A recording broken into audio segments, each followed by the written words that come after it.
আজকে শ্রীমদ্ ভাগবতের চতুর্থ স্কন্ধের দ্বিতীয় ভাগের আমরা দ্বিতীয়তম অধ্যায়টি পৃথু মহারাজের উপদেশটি পড়ব। ইতিমধ্যে আমরা দেখেছি ভগবান বিষ্ণু পৃথু মহারাজের সভায় এসেছিলেন এবং পৃথু মহারাজকে নানানভাবে নানান প্রকারে তিনি আশীর্বাদ প্রদান করেছিলেন এবং বিভিন্ন রকম উপদেশ দিয়েছিলেন। মহর্ষি মৈত্রেয় বিদুরকে বললেন, পৃথু মহারাজ যখন তার নগরীতে প্রবেশ করলেন তখন তাকে স্বাগত জানাবার জন্য মুক্তা, ফুলের মালা, সুন্দর বস্ত্র ও স্বর্ণ তোরণের দ্বারা অত্যন্ত সুন্দরভাবে শহরটিকে সাজানো হয়েছিল এবং সারা নগরী সুগন্ধিত ধূপের দ্বারা সুবাসিত হয়েছিল। নগরীর পথ ও প্রাঙ্গণ সমূহ চন্দন ও অগরু মিশ্রিত জলে সিক্ত হয়েছিল এবং ফুল, ফল, খই, বিভিন্ন প্রকার ধাতু, প্রদীপ ইত্যাদি মাঙ্গলিক সামগ্রীর দ্বারা সর্বত্র সাজানো হয়েছিল। পথের সন্ধিস্থলগুলি ফল, ফুল, কদলীস্তম্ভ, সুপারি গাছের ডাল, বৃক্ষ ও তরুপল্লবের দ্বারা অত্যন্ত সুন্দরভাবে সাজানো হয়েছিল। যখন রাজা নগরে প্রবেশ করলেন তখন সমস্ত নাগরিকেরা দীপ, পুষ্প, দধি ইত্যাদি মাঙ্গলিক সামগ্রী নিয়ে তাকে স্বাগত জানিয়েছিলেন। নানা প্রকার রত্নালঙ্কারে বিভূষিতা বহু সুন্দরী কুমারীও রাজাকে স্বাগত জানিয়েছিল। তাদের পরস্পরের অঙ্গ সংলগ্ন হওয়ার ফলে তাদের কানের দুল যেন পরস্পরকে স্পর্শ করছিল। রাজা যখন প্রাসাদে প্রবেশ করলেন তখন শঙ্খ ও দুন্দুভি ধ্বনিত হলো। পুরোহিতেরা বেদের মন্ত্র উচ্চারণ করলেন এবং স্তবকারীরা স্তব করলেন, কিন্তু তাকে স্বাগত জানাবার জন্য এই সমস্ত অনুষ্ঠান সত্ত্বেও রাজা ছিলেন সম্পূর্ণ নিরহংকার। নগরীর সম্ভ্রান্ত ব্যক্তিরা ও সাধারণ প্রজারা সকলেই অত্যন্ত আন্তরিকভাবে রাজাকে স্বাগত জানিয়েছিলেন এবং রাজাও তাদের অভীষ্ট বর প্রদান করেছিলেন। পৃথু মহারাজ ছিলেন মহত্তম মহাপুরুষ এবং তাই তিনি ছিলেন সকলেরই পূজ্য। তিনি পৃথিবী শাসন করার সময় বহু মহিমান্বিত কীর্তি স্থাপন করেছিলেন এবং তিনি ছিলেন সর্বদাই উদার। এই প্রকার মহান সাফল্য অর্জন করার ফলে তার খ্যাতি সমগ্র ব্রহ্মাণ্ড জুড়ে বিস্তৃত হয়েছিল এবং চরমে তিনি পরমেশ্বর ভগবানের শ্রী পাদপদ্ম প্রাপ্ত হয়েছিলেন। সূত গোস্বামী বললেন, হে ঋষিদের নায়ক শৌনক, অত্যন্ত যোগ্য, মহিমান্বিত ও বিস্তৃত আদি রাজা পৃথুর সম্বন্ধে মৈত্রেয় ঋষির কাছ থেকে শ্রবণ করার পর মহাভাগবত বিদুর অত্যন্ত বিনীতভাবে মৈত্রেয় ঋষির অর্চনা করে তাকে নিম্নলিখিত প্রশ্নগুলি করেছিলেন।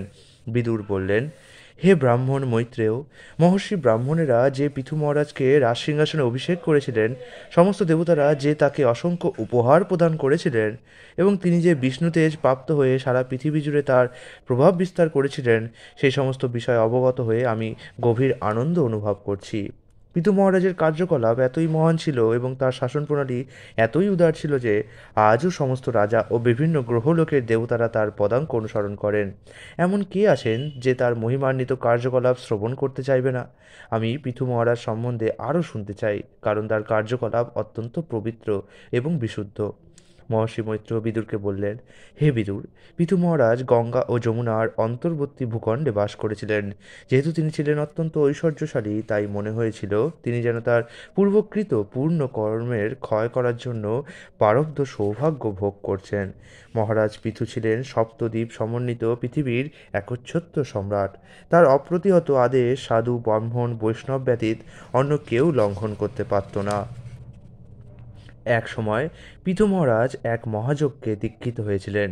সেই যজ্ঞে দেবতা, ব্রহ্মর্ষি ও রাজর্ষিরা সকলে সমবেত হয়েছিলেন। সেই মহান সভায় মহারাজ পৃথু সর্বপ্রথমে সমস্ত পূজনীয় অতিথিদের যথাযথভাবে পূজা করেছিলেন এবং তারপর তিনি সেই সভায় তারকা পরিবৃত চন্দ্রের মতো উত্থিত হয়েছিলেন। মহারাজ পৃথুর দেহ উন্নত ও বলিষ্ঠ, তার অঙ্গকান্তি গৌরবর্ণ, তার বাহুযুগল দীর্ঘ ও স্থল, তার নেত্রযুগল প্রভাতকালীন সূর্যের মতো উজ্জ্বল, তার নাসিকা উন্নত, মুখমণ্ডল অত্যন্ত সুন্দর এবং ব্যক্তিত্ব সৌম্য। তার স্মিত হাস্যযুক্ত মুখমণ্ডলে সুন্দর দন্তরাশি শোভা পাচ্ছিল। পৃথু মহারাজের বক্ষস্থল বিস্তৃত, কটিদেশ স্থূল, উদর ত্রিবলী রেখায় সুশোভিত এবং অশ্বত্থ পত্রের মতো ঊর্ধ্বভাগে বিস্তৃত ও অধোভাগে সংকুচিত। তার নাভিদেশ আবর্তের মতো গভীর, উরুদয় সুবর্ণের মতো উজ্জ্বল এবং পায়ের পাতার মধ্যভাগ উন্নত। তার কেশকলাপ সূক্ষ্ম, কুঞ্চিত, কৃষ্ণবর্ণ ও চিক্কণ, গলদেশ শঙ্খের মতো রেখাযুক্ত। তিনি একটি অতি মূল্যবান ধুতি পরেছিলেন এবং তার দেহের উপরিভাগে ছিল এক অতি সুন্দর উত্তরীয়। যজ্ঞে দীক্ষিত হওয়ার সময় পৃথু মহারাজ তার মূল্যবান বস্ত্র ত্যাগ করেছিলেন এবং তার ফলে তার দেহের স্বাভাবিক সৌন্দর্য দৃষ্টিগোচর হয়েছিল।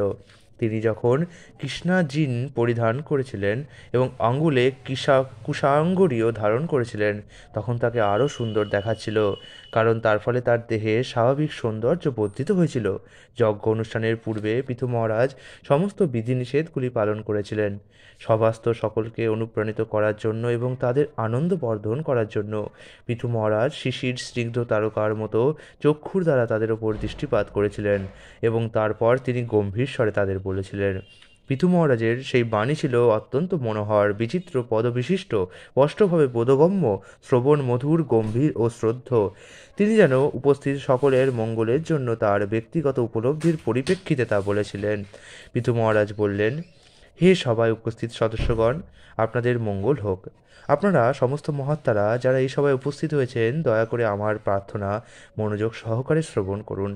যে ব্যক্তি প্রকৃতপক্ষে জিজ্ঞাসু, ধর্মজিজ্ঞাসু ব্যক্তিদের তার কাছে তার মনের অভিলাষ ব্যক্ত করা উচিত। পরমেশ্বর ভগবানের কৃপায় আমি এই লোকের রাজারূপে নিযুক্ত হয়েছি এবং প্রজাদের শাসনের জন্য, বিপদ থেকে তাদের রক্ষা করার জন্য এবং বৈদিক নির্দেশে স্থাপিত বর্ণাশ্রম ব্যবস্থা অনুসারে তাদের জীবিকা প্রদানের জন্য আমি এই রাজদণ্ড ধারণ করেছি। আমি মনে করি যে রাজারূপে আমি যদি আমার কর্তব্য সম্পাদন করি, তাহলে আমি বেদজ্ঞদের দ্বারা বর্ণিত ঈপ্সিত বস্তু লাভ করতে পারব। সমস্ত নিয়তির দোষটা পরমেশ্বর ভগবানের প্রসন্নতা বিধানের ফলে সেই গন্তব্যস্থল নিশ্চিতভাবে লাভ করা যায়। যে রাজা তার প্রজাদের বর্ণাশ্রম ধর্ম অনুসারে তাদের কর্তব্য সম্পাদন করার শিক্ষা না দিয়ে কেবল তাদের কাছ থেকে কর সংগ্রহ করেন, তাকে প্রজাদের পাপ কর্মের ফল ভোগ করতে হয় এবং তার সমস্ত ঐশ্বর্য বিনষ্ট হয়। অতএব হে প্রজাবৃন্দ, তোমাদের রাজার পারলৌকিক কল্যাণ সাধনের জন্য বর্ণাশ্রম ধর্ম অনুসারে তোমাদের কর্তব্য কর্ম যথাযথভাবে সম্পাদন করো এবং সর্বদা তোমাদের হৃদয়ে ভগবানের কথা চিন্তা করো। তা করলে তোমাদের নিজেদের হিত সাধন হবে এবং তোমাদের রাজারও পারলৌকিক মঙ্গল সাধন করে তোমরা তার প্রতি অনুগ্রহ প্রদর্শন করবে। আমি সমস্ত নির্মল হৃদয় দেবতা, পিতৃ ও ঋষিদের অনুরোধ করছি যে আপনারা আমার প্রস্তাব সমর্থন করুন, কারণ মৃত্যুর পর কর্মের ফল কর্মকর্তা, আদেশকর্তা ও সমর্থককে সমানভাবে ভোগ করতে হয়।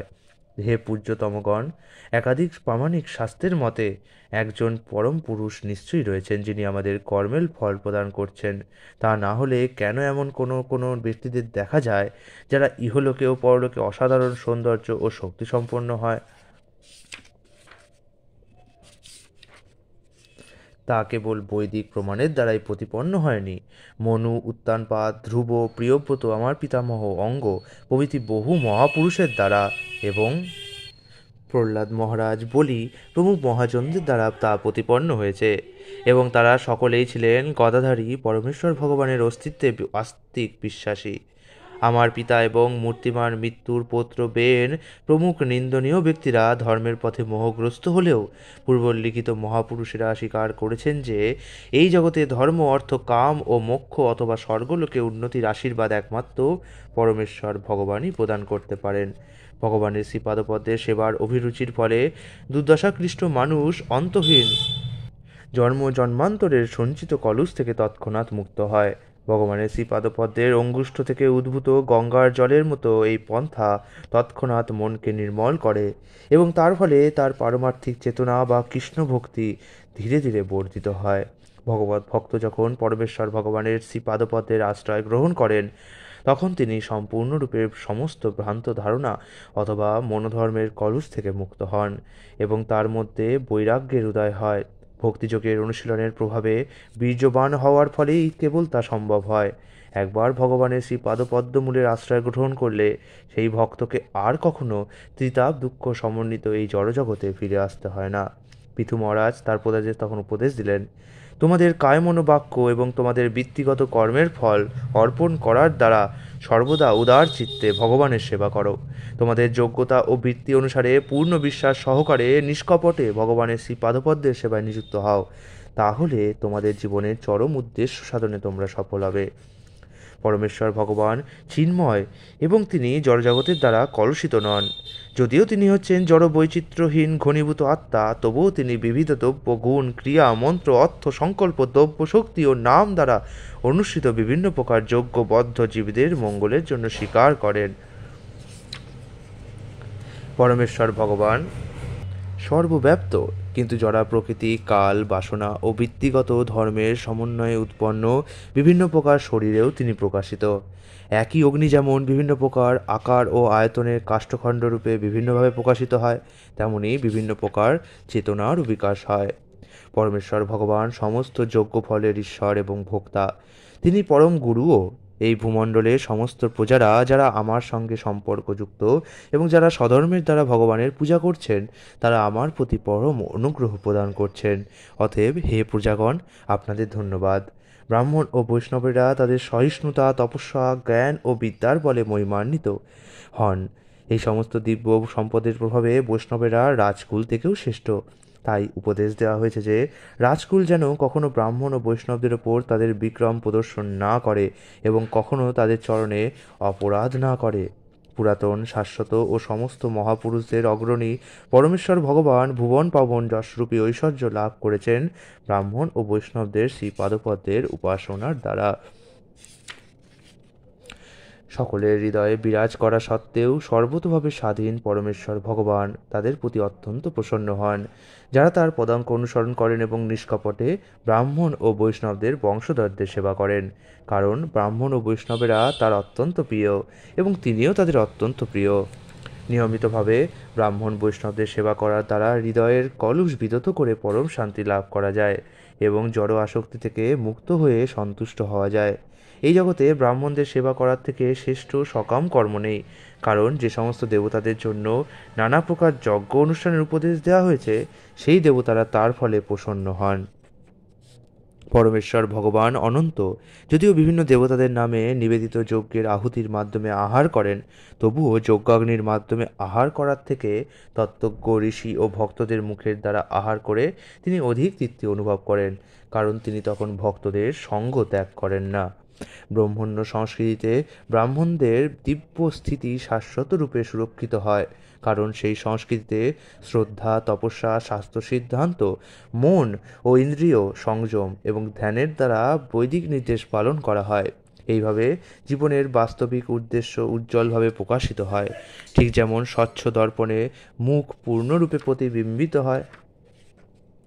এখানে উপস্থিত শ্রদ্ধেয় ব্যক্তিগণ, আমি আপনাদের সকলের আশীর্বাদ কামনা করি, যাতে আমার জীবনের অন্তিম সময় পর্যন্ত এই সমস্ত ব্রাহ্মণ ও বৈষ্ণবদের শ্রীপাদপদ্মের ধূলিকণা সর্বদা আমার মুকুটে ধারণ করতে পারি। যিনি এই প্রকার ধূলিকণা তার মস্তকে ধারণ করতে পারেন, তিনি অতি শীঘ্র সমস্ত পাপ থেকে মুক্ত হন এবং সমস্ত বাঞ্ছিত সদ্গুণাবলী অর্জন করেন। যিনি ব্রাহ্মণোচিত গুণাবলী অর্জন করেছেন, যার একমাত্র সম্পদ হচ্ছে তার সৎ আচরণ, যিনি কৃতজ্ঞ এবং যিনি অভিজ্ঞ ব্যক্তিদের শরণাগত, তিনি পৃথিবীর সমস্ত সম্পদ প্রাপ্ত হন। আমি তাই বাসনা করি যে পরমেশ্বর ভগবান ও তার পার্শ্বদেরা যেন গাভীসহ আমার প্রতি প্রসন্ন হন। মহর্ষি মৈত্রেয় বললেন, পৃথু মহারাজের সেই সুন্দর বাণী শ্রবণ করে সেই সভায় উপস্থিত সমস্ত দেবতা, পিতৃ, ব্রাহ্মণ ও সাধু মহৎ তারা তাকে অভিনন্দন জানিয়ে তাদের শুভেচ্ছা জ্ঞাপন করেছিলেন। তারা সকলে ঘোষণা করেছিলেন যে পুত্রের দ্বারা কর্মের দ্বারা পিতা স্বর্গলোক সমূহ জয় করতে পারেন। এই হিতবাক্য সার্থক হয়েছে, যেহেতু ব্রহ্মশাপের ফলে নিহত পাপী বেন ও তার পুত্র মহারাজ পৃথুর দ্বারা অন্ধকারাচ্ছন্ন নরক থেকে নিস্তার পেল। তেমনি হিরণ্যকশিপু পরমেশ্বর ভগবানের শ্রেষ্ঠত্ব অস্বীকার করার পাপে নরকের গভীরতম অন্ধকার প্রদেশে প্রবিষ্ট হয়েছিল, কিন্তু তার মহান পুত্র প্রহ্লাদ মহারাজের প্রভাবে সেও উদ্ধার লাভ করে ভগবত ধাম প্রাপ্ত হয়েছিল। সমস্ত সাধু ব্রাহ্মণেরা পৃথু মহারাজকে সম্বোধন করে বললেন, হে বীরশ্রেষ্ঠ, হে পৃথিবীর পিতা, আপনি দীর্ঘায়ু হন, কারণ আপনি সমগ্র জগতের প্রতি অচ্যুত পরমেশ্বর ভগবানের প্রতি অত্যন্ত ভক্তিপরায়ণ। শ্রোতারা বললেন, হে মহারাজ পৃথু, আপনার কীর্তি পরম পবিত্র, কারণ ব্রাহ্মণদের প্রভু পবিত্র কীর্তি পরমেশ্বর ভগবানের মহিমা আপনি প্রচার করছেন। আমাদের পরম সৌভাগ্যের ফলে আমরা আপনাকে আমাদের প্রভুরূপে প্রাপ্ত হয়েছি এবং তাই আমাদের মনে হচ্ছে আমরা যেন প্রত্যক্ষভাবে পরমেশ্বর ভগবানের আশ্রয়ে বাস করছি। হে প্রভু, প্রজাশাসন করাই আপনার ধর্ম। আপনার মতো মহাপুরুষের পক্ষে তা কোনো আশ্চর্যজনক কার্য নয়, কারণ আপনি অত্যন্ত দয়ালু এবং সর্বদা প্রজাদের হিত সাধনের যত্নবান। সেটিই আপনার চরিত্রের মাহাত্ম্য। নাগরিকেরা বললেন, আজ আপনি আমাদের জ্ঞানচক্ষু উন্মীলিত করেছেন এবং আমাদের জানিয়েছেন কিভাবে ভবসাগর অতিক্রম করা যায়। আমাদের পূর্বকৃত কর্ম ও দৈবের ব্যবস্থাপনায় আমরা সকাম কর্মের জালে আটকে পড়েছি এবং জীবনের লক্ষ্য থেকে ভ্রষ্ট হয়েছি। তার ফলে আমরা এই ব্রহ্মাণ্ডে বিভিন্ন যোনিতে ভ্রমণ করছি। হে প্রভু, আপনি বিশুদ্ধ সত্ত্বে অবস্থিত, তাই আপনি পরমেশ্বর ভগবানের আদর্শ প্রতিনিধি। আপনি আপনার স্বীয় প্রভাবের দ্বারা মহিমান্বিত এবং এইভাবে আপনি ব্রহ্মণ্য সংস্কৃতির প্রবর্তন করার দ্বারা সমগ্র জগৎ পালন করছেন এবং ক্ষত্রিয় রূপে আপনার কর্তব্য সম্পাদন করে আপনি সকলকে রক্ষা করছেন। ইতি শ্রীমদ্ভগবতের চতুর্থ স্কন্ধের পৃথু মহারাজের উপদেশ নামক একবিংশতি অধ্যায়ের ভক্তিবেদান্ত রূপা সম্পূর্ণ হলো। হরে কৃষ্ণ।